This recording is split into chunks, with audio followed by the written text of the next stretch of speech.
Hey guys, it's time for another pale and cruelty-free review, and this time is the Sleek Life-Proof Foundation.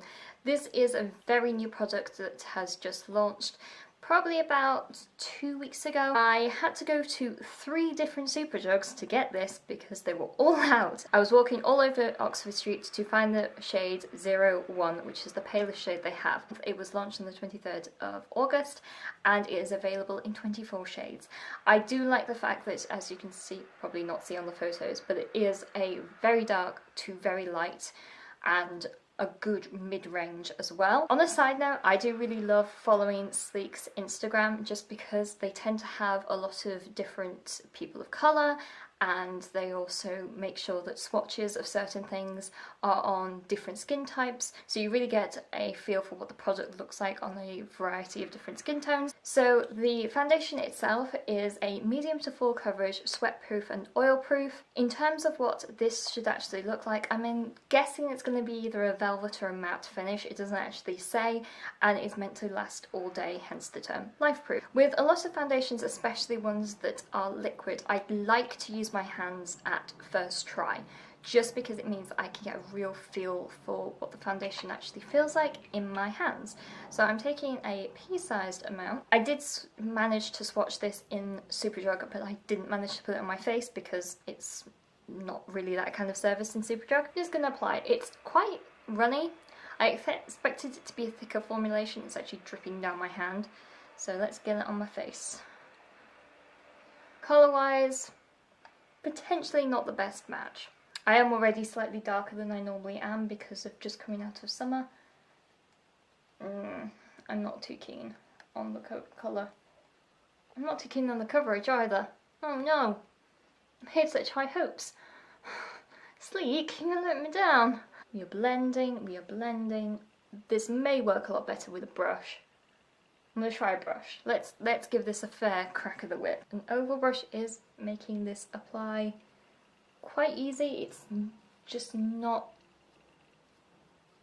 particularly covering everything. As you can see, it is not really spot concealing that much. It is pulling down a pretty decent coverage, admittedly. I'm gonna then use the Real Techniques blending brush, and I'm just going to go in circle motions and just start to blend it out. Okay, it's looking a lot better with a buffing brush. I feel like some foundations, you need to get the brush right and then the makeup applies right. If you're using tools that it may not be designed for, it cannot go on very nicely. Stippling brush or a flat blending brush is definitely the way to go with this one. I think that the coverage is quite nice. Let's just zoom you in. Are you auto-focusing? As you can see, it's covered around my eye area quite nicely. It's covered up a lot of the redness. The colour, you can obviously see, is not, there's not too much of a difference. I think there's going to be a difference between my neck and the rest of my body. I feel like my chest, my neck and my face tend to be 3 very different colours, so I should technically match to my chest instead of to my neck or to... It's a tiny bit on the orange side. I will admit that it's maybe not the perfect shade for me, but I'm not really going to hold that against it. It does look a slight sort of pinky orange in the tub. This is certainly not the lightest shade that I have ever used. It is slightly more on the orangey side than the pinky side. I did think when I saw it in the box it kind of looked like a pinky orange, so I thought I would kind of aiming for the neutral. It's really not. The one that actually I think is the completely neutral shade is way too dark for me. But I think that's okay because I feel like, yes, the very pale among us will obviously tend to have a pinkier undertone to your skin, especially if you like you're the English rose kind of pale like I am, then this may not be overly appropriate for you. I was thinking that potentially if you colour correct it with either a white base or with something that's slightly on the pinky side, so for example the shade adjusting drops from the Body Shop have a slight pink undertone to it, so if you mix those together it might make a really nice foundation for you. I do really like the coverage. Now that I've realised that a buffing brush is probably the best way to apply it, I did not like it when I was kind of applying with my fingers. It didn't really seem to really kind of, it tended to blend out slightly more than I originally intended. As it's looking on my skin, I do think that it's a really nice coverage. It's not overly matte. This was my main thing about this. I did not want a matte foundation because I don't really think that they work very well with my skin type. Sometimes matte looks beautiful on people. For me personally, it doesn't look good at all. It's kind of a velvet satin kind of look. There is still a bit of glow onto the skin. This might settle slightly more as the foundation sets completely. I do feel like it has fully set on my face and there's not like stuff on it. There is not too much makeup on my face, but I do feel like I've had quite good coverage. That is my initial review for this. I will return in a few hours and do a follow-up on how this is worn over the next kind of 6 hours, I would say. It is quite a hot day, so let's put the sweatproof thing to the test. So I shall check back with you in a bit. So it is about 6-8 hours.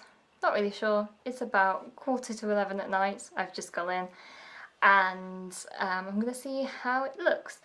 Overall, I do think that the foundation sat very well on my skin throughout the day. I don't think that it oxidized in any way, which was a slight concern of mine, just in case that it oxidized and became a darker shade. It hasn't done that at all. I feel like it's worn a lot when you actually kind of like really analyze what's going on here.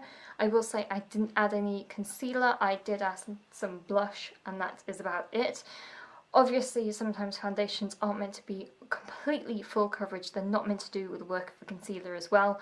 So it can be forgiven quite a bit, especially like around my eyes. That is starting to look a bit dark.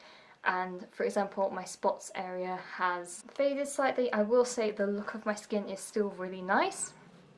It's kind of what I would expect for the wear that I've had of it. It has been quite a hot day and that just contributes to it.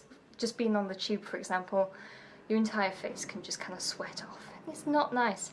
But overall I am quite happy. I will say that when I'm going to be using this again, I will of course use concealer and powder. I didn't even powder it down. That can change what the foundation actually does throughout the day. I think that just adding a tiny bit of, potentially just a bit of HD powder, for example, that's very fine, will make the skin absorb slightly more of the oil. I don't think it's fully oil free. For example, around my nose has still got quite oily, but that is just the time of year, quite frankly, the time of the month, and it's kind of expected. I didn't expect a full coverage foundation, to be honest with you. I'm not really into full coverage foundations at the moment. I'm liking the fact that this is a medium coverage foundation.